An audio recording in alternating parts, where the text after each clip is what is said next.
contacté con Marcos, que ya le conocía, por supuesto, de hace muchísimos años, y le planteé la posibilidad de hacer un libro sobre las leyendas de Cantabria, que sí que hay cosas publicadas, pero realmente en un tomo no hay tanto. Y bueno, pues me dijo que encantado de la vida, pero como ya sabía que Marcos es de esta manera, me dijo que sí, que lo iba a hacer, pero no iba a hacer un libro de leyendas al uso, sino que iba a hacer un libro personal de leyendas. Digo, bueno, pues seguro que lo que hagas va a estar bien. Y efectivamente, bueno, pues al cabo de unos cuantos meses, bastantes meses, pues me pasa el manuscrito y efectivamente no es un libro donde se recopilan las leyendas de Cantabria, no es un libro de etnografía, no es un ensayo, pero a su vez sí que se hablan de las leyendas de Cantabria, se habla de etnografía, pero de una manera literaria, es decir, Marcos se ha agenciado unos personajes mitológicos que van contando una serie de historias legendarias que ocurren en nuestra tierra. Bueno, sobre el contenido yo creo que mejor que Marcos nos cuente, pero en principio es una obra literaria que se lee fenomenal y además es gratificante porque, bueno, tiene un estilo, Marcos tiene un estilo de escribir que engancha. Aparte de que engancha es muy poético, tiene su pizca de humorística, porque hay que entender a veces sobre... hay que leerlo, pero pensar, ¿a qué habrá querido decir este hombre con esta frase o esta idea, ¿no? Por lo que yo creo que es una obra que va a gustar. Además, no va a ser una obra, un libro de ahora, sino que va a trascender en el tiempo. Va a ser, no digo que un clásico, pero sobre todo gracias por haberme dejado hacer lo que me pusieron las narices con el libro este, que yo entiendo que él cuando me lo encargó tenía una cosa en mente. No sé si se lo encargó a la persona adecuada, pero él tenía en mente un rollo que después, bueno, pues yo lo he adaptado y lo he personalizado, ¿no? Porque a mí cuando me encarga el libro, esto, ¿no? Dice que me conocía de antes, me lo encargó tomando un café, tampoco es... el mundillo literario cántabro no tiene la hostia de glamour, tampoco os penséis que no fue en un yate ni nada por el estilo, con fardopa y tal. Fue tomando un cafetito ahí en Torrelavega, que es un sitio maravilloso al que deberéis ir más. Y él me encargó una recopilación de leyendas de Cantabria, ¿no? A mí de primero me acuerdo que me quedé así un poquito reticente porque digo, joder, de esto tiene que haber muchísimo. Y luego resulta que enredando un poquitín lo que vi es que había muchas leyendas de valles y de villas, ¿no? Más locales, por así decir, incluso comarcales, pero no había una recopilación así un poco amplia. Y entonces dije, oye, pues me voy a tirar a hacer esto, y me voy a tirar a hacer esto, eso, desde mi punto de vista. Yo quería darle dos cosas a esto las leyendas de Cantabria. Dos cosas que yo echaba a veces a faltar, ¿no? Yo no soy un etnógrafo, yo no soy un folclorista, yo no soy un historiador, he tenido la desgracia de estudiar Derecho como Chus, nos costó lo nuestro, pero bueno. Entonces, yo no quería ir por los pueblos recopilando leyendas, porque no sé hacerlo, no sé hacer un trabajo de recopilación serio y riguroso, y no sé si lo que me está contando un paisano está bien, ¿no? Bueno, entonces... quería hacer una recopilación basada en la bibliografía, quería hacer una recopilación de tipo literario. De tipo literario.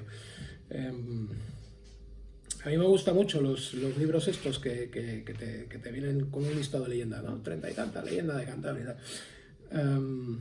Pero a la vez echaba a faltar algo, ¿no? Echaba a faltar un río subterráneo que lo uniera todo y que dijera, oye, pues estás leyendo una recopilación de relatos, pero a la vez estás leyendo algo más grande, ¿no? Que puede ser una novela, como quieras verlo. Entonces me lo planteé desde un punto de vista literario, lo cual es, evidentemente, hacerme trampas a mí mismo, porque es lo más cómodo. Tú dentro de la literatura puedes hacer lo que quieras, desde el punto de vista expresivo, y si metes alguna morcilla y dices, bueno, es que esto venía bien para el relato. Y luego, como decía Ramón, no sé si quería meter humor a las leyendas y a la mitología y al folclore de Cantabria, pero sí que quería rebajarle en gravedad. A mí muchas veces me daba la impresión leyendo que en general me da la impresión en el mundo de que nos tomamos muy en serio, cada uno de nosotros y a lo que nos rodea. Y es una cosa muy, muy fea, no hay no hay una forma más grande de tomarse en serio que tomarse un poco a chufla, ¿no? Porque aquí demuestras que tienes la suficiente confianza como para hacer un poquitín de chiste de ti mismo.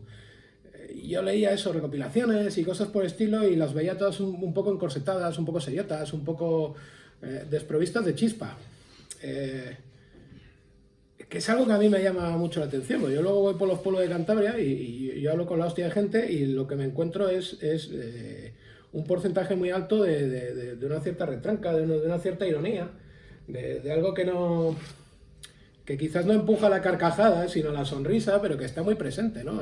Tenemos ese punto. Tampoco es que haga un clima aquí que sea un descojono de andar, no, esto no son los carnavales de Cádiz, pero sí que hay un cierto punto, ¿no? Así intermedio, que yo echaba a faltar, y que modestamente lo he intentado incorporar aquí, porque además a mí es lo que me gusta. Entonces,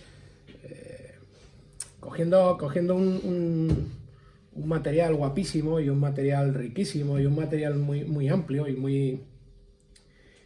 muy diverso, porque Cantabria tiene una mitología muy diversa, y además tiene una mitología muy diversa alimentada porque la propia Cantabria es muy diversa, ¿no? Hablamos de Cantabria y decimos siempre, yo creo que esto lo comenté la otra vez también, ¿no? Lo de hace un día buenísimo en Cantabria y tal, y luego te vas, a lo mejor en Campo está nevando, en otro sitio está... hay una gran variedad, precisamente por la orografía, de tipos. Ahí están las diferentes construcciones, y se ve perfectamente, ¿no? la variedad que hay en un sitio relativamente pequeñito. Entonces yo quería incorporar eso, quería incorporar toda esa riqueza, y luego dejarme llevar un poquitín, ¿no? Si podemos... oye, estamos contando un cuento de templarios, pues vamos a meter un fantasma que sea un poco golfo, que sea un poco psicalíptico, ¿no? Un espectro priápico, que a mí es una imagen que me mola mucho, la idea de un fantasma así, bueno, priápico, como su propio nombre indica. Quería rebajar un poquitín el tono de estas leyendas que aparecen en prácticamente todos los pueblos, ¿no? Las iglesias que quieren estar en un sitio y no en otro, y las piedras se mueven. Bueno, yo pensaba que precisamente marcando la realidad de todo eso, la realidad que existe, de que tenemos 55 iglesias en Cantabria o 750 que han movido sus piedras, pues marcaba a la vez dos ideas básicas, ¿no? La clásica que decimos todos, de que lo importante es el lugar, evidentemente no es el templo, sino que lo importante es el lugar, y la segunda de que, oye, a lo mejor, si resulta que tenemos 750 iglesias que han ido moviendo las piedras, a lo mejor tenemos que bajar un poquitín los pies al suelo y decir que no somos tan importantes, ¿no? en el pueblín. Entonces, con esa idea, un poquitín, hacer un libro de mitos desmitificando, a mí es una cosa que me gustaba mucho, y ya digo, no creo que fuera lo que tenía en mente Ramón, pero también sabía que había esa posibilidad, ¿no?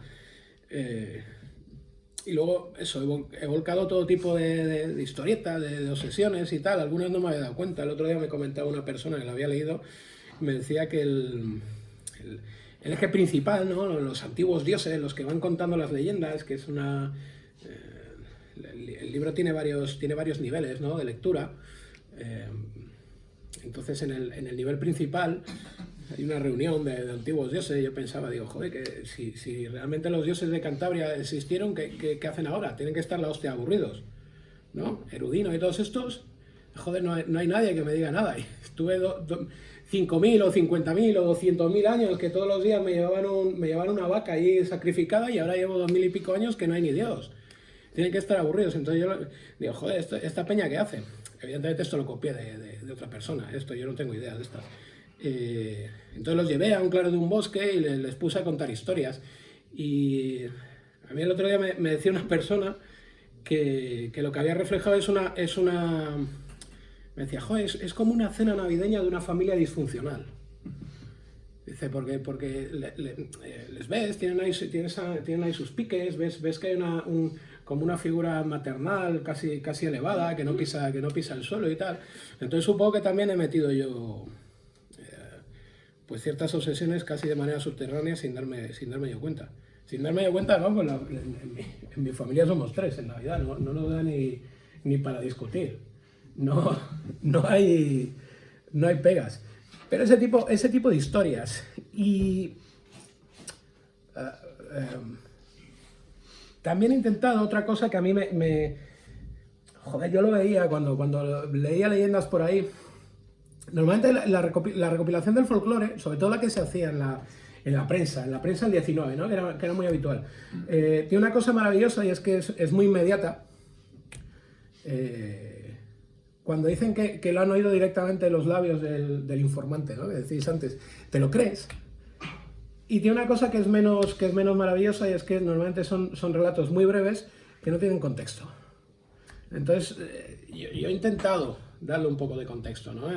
Porque se contaba de manera literaria también. Exactamente, yo he intentado eso, pasarlo, decir, oye, vamos a... Joder, pues si vamos a contar una historieta, ¿por qué no meterla en un concejo? Y ya aprovechamos y explicamos lo que es un concejo, y explicamos lo que son la vez de las vacas, y explicamos lo que son las mancomunidades, que aquí asentimos todos y tal, pero se está olvidando. Esto un crío de ahora pues ya no lo sabe, ¿no? El otro día fui a visitar a un amigo y vi que tenían vez de limpieza del portal. Igual que la vez de las vacas, que había en los sitios de Cantabria, pues el día no sé qué, el primero A tiene que limpiar el portal y lo de fuera. Me llamó mucho la atención. Pero quitando eso, este tipo de cosas, los concejos ya no sé. Bueno, en el ámbito de Santander, todos los chavalucos ya no lo conocen.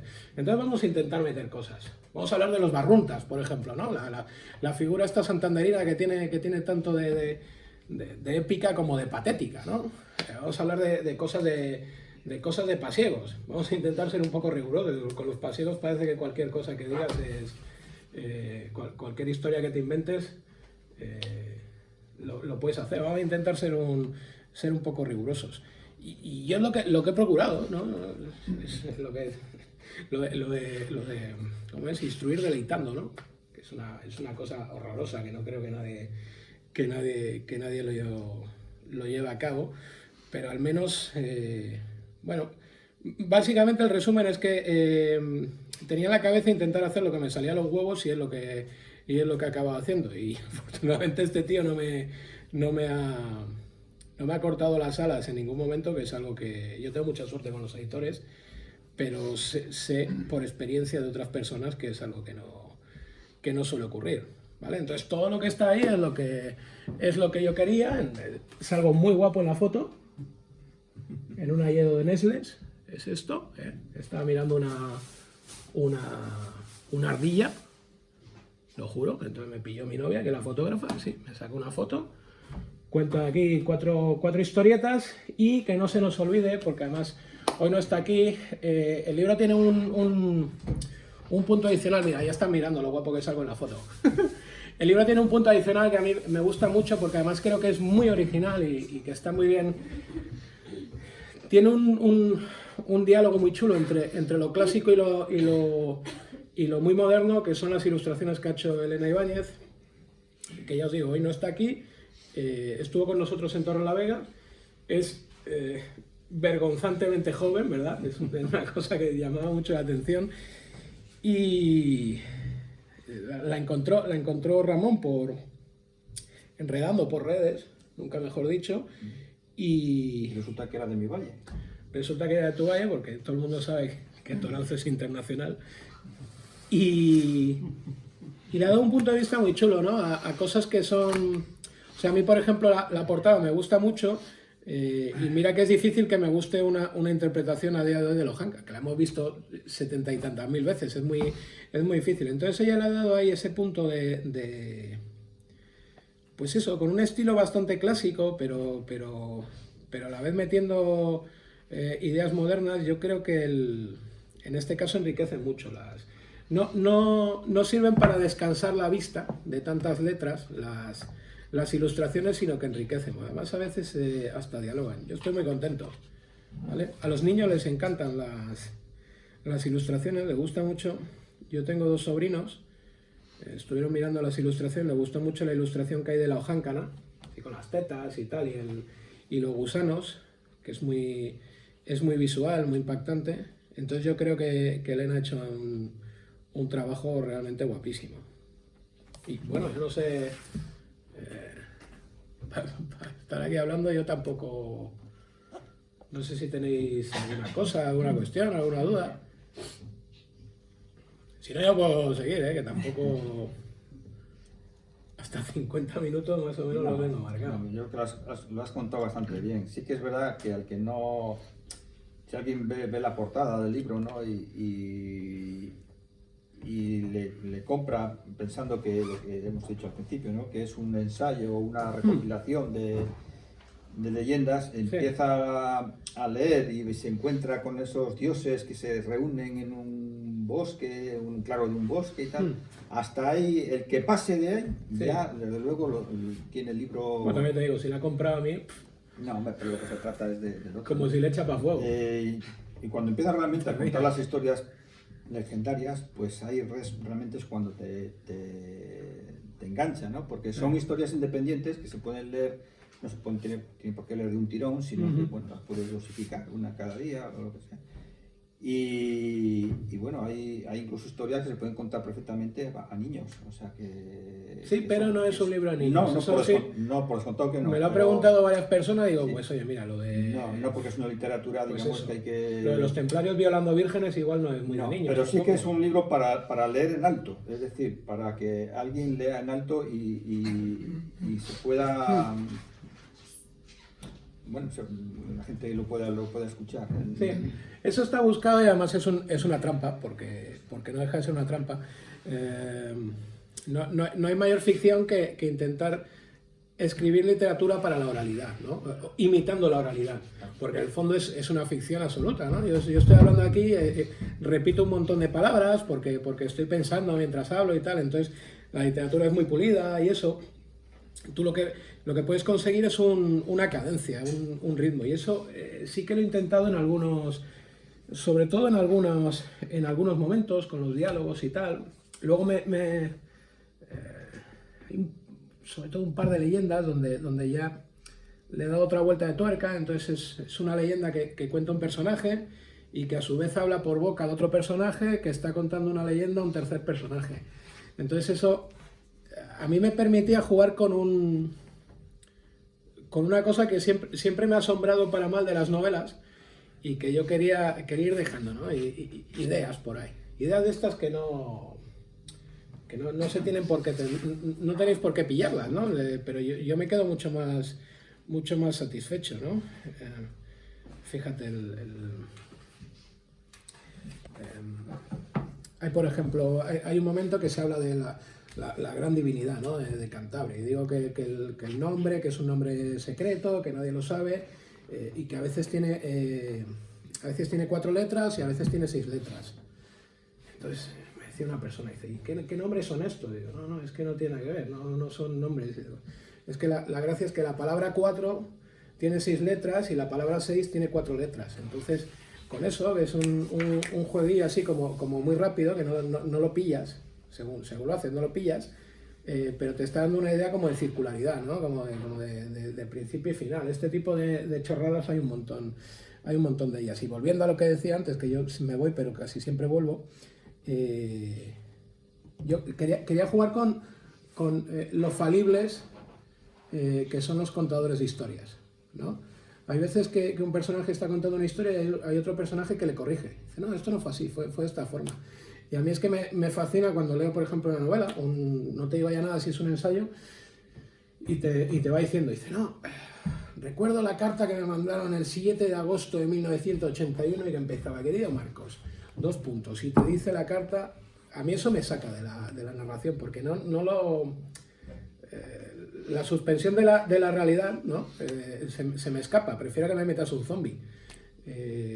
Entonces aquí intento jugar con ello y me gusta mucho. A veces hay hay narradores, hay personajes que están contando una historia a otro personaje y se están quedando con él y se están riendo de él y tú lo ves. Y entonces estás diciendo, ¿qué le está contando? ¿La realidad? ¿O le está vacilando para que le invite a otro vino blanco? Entonces a mí, ese juego, ese punto, que yo creo que tenemos todos, porque todos somos forasteros en el sitio que no es nuestra casa, y cuando entramos a un sitio y entramos al bar y le decimos, oye, ¿y esto qué significa? ¿Y qué significa?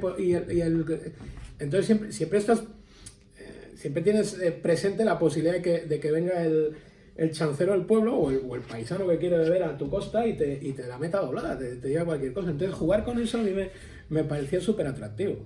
Y me parece súper atractivo porque no creo que eso vaya en contra del folclore, ni vaya en contra de la etnografía, ni vaya en contra de las historias, sino que al contrario las enriquece. ¿Vale? Yo lo explico en el prólogo. El prólogo es una declaración de intenciones. Me pongo todas las vendas en el prólogo. Yo, no, si ves algo mal es culpa de este, si ves algo mal es culpa de este. No hay problema. En el prólogo lo explico, ¿no? Dice, oye, las leyendas tenemos dos formas de entenderlas, dos formas de afrontarlas, ¿no? Una leyenda tradicional. La primera, no la creemos. Hubo jáncanos en los montes de Cantabria y el último se extinguió en el monte Dobra porque no tenía que comer. No la creemos. La cascada de la Son es el pelo de una ojáncana que era muy traviesa y la hermana, para castigarla, la convirtió en cascada y luego perdió el libro y no pudo deshacer el conjuro y tal. Te lo puedes creer, a mí no me importa, yo no me lo creo, te lo puedes creer. Y luego hay una segunda opción, que es la que yo me creo y la que me parece más interesante. Dice, no, mira, es que esto no pasó realmente, esto es una historia, y como es una historia, habrá ido cambiando a lo largo del tiempo y cada persona que la cuente la incorpora una cosa, la incorpora otra. Esa idea de las leyendas no como un estrato monolítico, sino como un folclore en formación y algo en movimiento, a mí me producía mucho interés, me producía mucho. Yo sé que esto es contrario, ¿no? a los estudios serios que hace la gente, pero este libro es deliberadamente no serio. Entonces, esa idea de lo falible y de las distintas posibilidades a mí me gustaba mucho y yo he intentado, bueno, en este caso creo que he conseguido plasmarla. Otra cosa es que el lector esté de acuerdo conmigo. Bueno, por eso se debía empezar leyendo el prólogo, ¿no? Sí, no, el prólogo. El prólogo es una declaración de intenciones total, ya te digo, donde sobre todo, donde le pido perdón a Manuel Llano por ciscármele, en cierta medida, donde explico pues un poco la idea general, ¿no? del asunto. Porque luego si no te lees el prólogo resulta que te metes en 50 páginas relativamente densas que dices, coño, ¿dónde están las anjanas y los ojáncanos y estas cosas? Y aquí me está hablando de otro rollo. He dicho que me cisco con Manuel Llano, no porque me cisque. Manuel Llano es un escritor maravilloso al que no le llamamos ninguno de nosotros a la suela de los zapatos, pero es tan bueno que ha marcado cierta tipología, sobre todo en los personajes, ¿no? De cierta tipología incluso a nivel visual, de la cual es muy difícil huir hoy en día. Hoy en día las anjanas son todas rubias, es muy difícil, y te vas a las leyendas tradicionales y no siempre son rubias las anjanas, y no siempre son tan buenas, y no siempre son tan... pero Manuel ya no lo hizo por lo que lo hizo. Yo tengo una cierta sospecha, una cierta certeza de por qué lo hizo, ¿no? Para marcar un universo así un poquitín maniqueo, ¿no? Basado en sus creencias profundamente católicas, y lo hizo así, y además que lo hizo muy bien. Es la realidad. Entonces hoy en día pues... Sí, perdón. Sí. Manuel Llano tiene un libro que se llama Las Anjanas. Sí. En que recoge anjanas que son feas. Sí, lo que pasa es que pero lo que saben los extractos que han ido saliendo de él, los famosos extractos del libro este que teníamos todos en casa de la caja rural, de la caja de ahorros. ¿Te acuerdas que salió un ojáncano así en...? Estoy de acuerdo que la imagen que ha quedado de la anjana... Claro, es a lo que me refiero. Es culpa de la mala interpretación de lo que ha hecho Llano. ¿Tú crees? Absolutamente. Llano tiene historias de anjanas en que no son nada buenas. Tiene las anjanas Son estas malvadas, son del malvadas. Valle del Amazon, ¿no? Si no me equivoco, tiene él. No, y otras, unas las anjanas. oscuras, que van vestidas con ropas oscuras. Es cierto que estoy totalmente de acuerdo contigo, que la imagen que ha quedado de la Anjana buena, la Anjana que incluso García Lomas lo dice así, la Anjana es el personaje bueno, beneficioso de la mitología cántabra. Evidentemente no se había leído todo lo que escribió Llano, si no le ha dicho eso. Porque Llano cuenta muchas historias y hay muchos relatos de Anjanas sin que las Anjanas son buenas, pero cuidado cuando son negativas. Claro, pero porque eso es El que... problema es que se ha infantilizado. Esa es la clave. La mitología en general. Y luego la cosa es que ya no coge me voy a poner un poquitín elevado. Y ya no lo que coge es un arquetipo pagano. Mejor dicho, ya no coge arquetipos paganos, como todos los arquetipos mitológicos, que son paganos y que son, en última instancia, interpretaciones de la propia naturaleza. Y él les da un tamiz. Y es un tamiz que es muy agradable y es un tamiz que es el que queda después, porque es el tamiz facilón. Las historias maniqueas son muy sencillas. ¿Quién es el malo? Hanka. ¿Quién es la buena? La Anjana. Es complicado sí. Lo otro, porque en la historia original y en la visión, en la visión de todos los cuentos féricos, estos de todo el arco atlántico, lo que estás haciendo es una representación de la naturaleza. La naturaleza puede ser buena o mala. Lo de hoy, como está lloviendo, puede ser bueno o malo. ¿Vale? Nos puede traer inundaciones o me puede ir cojonudo para la huerta, depende. Entonces yo creo que ahí está la cosa. Y creo que lo que sí ha quedado, y tienes tu razón, es la visión esta más infantilizada.